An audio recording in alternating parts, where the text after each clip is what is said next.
حضرت عائشہ صدیقہ رضی اللہ تعالی حضرت عائشہ صدیقہ نے حضرت عمر کو پیغام بھیجا، فرمایا ایک بندہ ہے وہ روز میرے دروازے کے سامنے کھڑے ہو کے تبلیغ کرتا ہے اور زور زور سے واز کہتا ہے، نہ مجھے نماز پڑھنے دیتا ہے، نہ تلاوت کرنے دیتا ہے، نہ آرام کرنے دیتا ہے۔ تو حضرت عمر فاروق رضی اللہ تعالیٰ عنہ تشریف لائے، امیر المومنین تھے، اس کو فرمایا کہ تو اس طرح کر، تبلیغ اتنی کر جتنی لوگ برداشت کریں، اتنی لمبی چوڑی تقریر نہ کر، اتنا زیادہ اونچا نہ۔ کہنے لگا آج کے بعد نہیں کروں گا۔ چند دن گزرے تو پھر اس نے یہ کام شروع کر دیا۔ حضرت عائشہ صدیقہ نے پھر پیغام بھیجا، دیکھیں میں کتنی نازک بات کر رہا ہوں، دین اسلام کی خوبصورتی، نازک بات۔ یعنی وہ کیا کرتا تھا؟ تبلیغ کرتا تھا نا، واز کہتا تھا نا، تقریر کرتا تھا نا، کوئی اچھی بات ہی کرتا ہوگا۔ حضرت عائشہ صدیقہ نے پھر پیغام بھیجا حضرت عمر کو کہ وہ تو پھر شروع ہو گیا، تو جناب عمر ڈنڈا لے کے آئے اور اتنا مارا کہ ڈنڈا توڑ دیا۔ ماننے لگے یہ کون سی تبلیغ ہے جس کی وجہ سے لوگوں کو اذیت پہنچ رہی ہے؟ تو یہاں اگر آپ کسی کو کہہ دیں ساؤنڈ سسٹم کی آواز کم کرو تو آپ کو بے ادب ہونے کی ڈگری دے دے گا، آپ گستاخ ہیں، بے ادب ہیں۔ ایسا نہ کریں، ہم بوجھ نہ بنے کسی کے وجود پر، کسی کے لب و لہجے پر بوجھ نہ بنے۔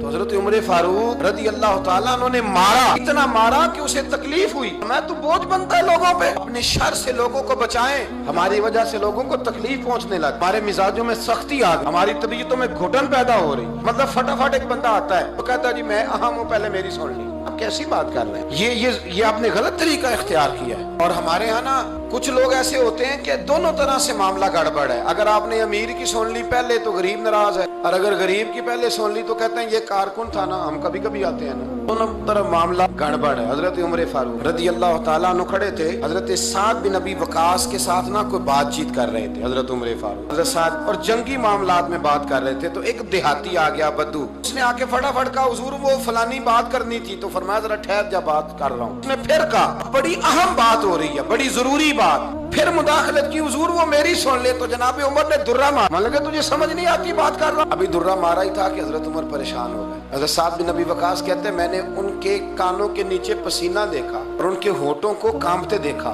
پھر آپ نے وہ درہ اٹھایا اور اس بدو کی طرف پھینکا، فرمانے لگے یہ نہ سمجھنا کہ میں امیر المومنین ہوں، درہ پکڑ اور میری پشت پہ مار۔ کہنے لگا حضور نہیں وہ تو میری غلطی ہے۔ تو آپ فرمانے لگے تو نے غلطی کی تھی، جواب میں مجھے تو نہیں نہ کرنی چاہیے، چل مار۔ کہنے لگا حضور نہیں، فرمایا پھر کہہ میں نے خطاب کے بیٹے عمر کو معاف کیا۔ یہ بات کیا کہ حضرت عمر نے 2 رکعتیں پڑھی، پھر رونے لگے، پھر دیر تک روئے۔ حضرت سعد بن ابی وقاص کہنے لگے حضور کیا ہوا، کیوں رو رہے ہیں؟ فرمانے لگے یہ نا خطاب کا بیٹا عمر یہ بھول جاتا ہے، یہ اونٹ بھی چرایا کرتا تھا، یہ بھول جاتا ہے کہ یہ ریگستان اور صحرا میں رہا کرتا تھا، یہ بھول جاتا ہے کہ یہ چھوٹے اور کچے مکان میں، یہ بھول جاتا ہے۔ فرمایا سعد خطاب کا بیٹا بھی اپنے لیے دعا کر رہا ہے اور تو بھی خطاب کے بیٹے کے لیے دعا کر۔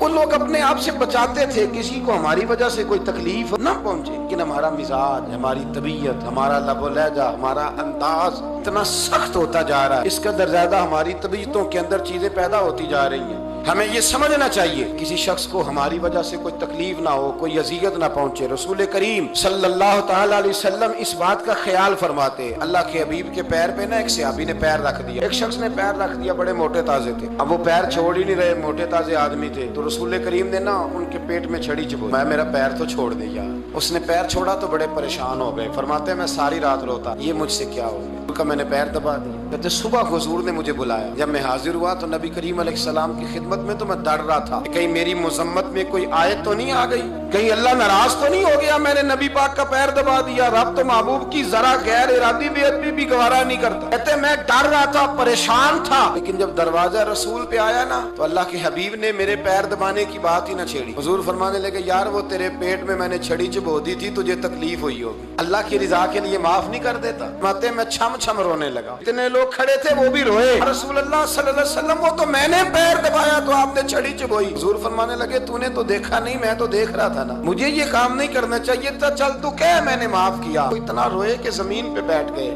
عرض کرنے لگے حضور نہیں میں بڑا راضی ہوں، یہ لفظ میں نہیں کہہ سکتا۔ حضور فرمانے لگے تو راضی ہے پر میں تو نہیں نا ابھی راضی۔ یا رسول اللہ آپ کیسے راضی ہوتے ہیں؟ میں یہ 80 اونٹ مال غنیمت میں آئے ہیں میرے حصے میں، اگر تو سارے تحفے میں قبول کر لے تو میں راضی ہو جاؤں گا۔ فرماتے ہیں پیر بھی میں نے دبایا، معذرت بھی حضور نے کی، اور 80 اونٹ بھی نبی پاک نے تحفے میں عطا فرمایا۔ یہ دین کا وہ حسن ہے، وہ نزاکت ہے دین کی، وہ خوبصورتی ہے، یہ وہ بندہ نوازی کہ آپ کے وجود سے کسی شخص کو کوئی تکلیف نہ پہنچے۔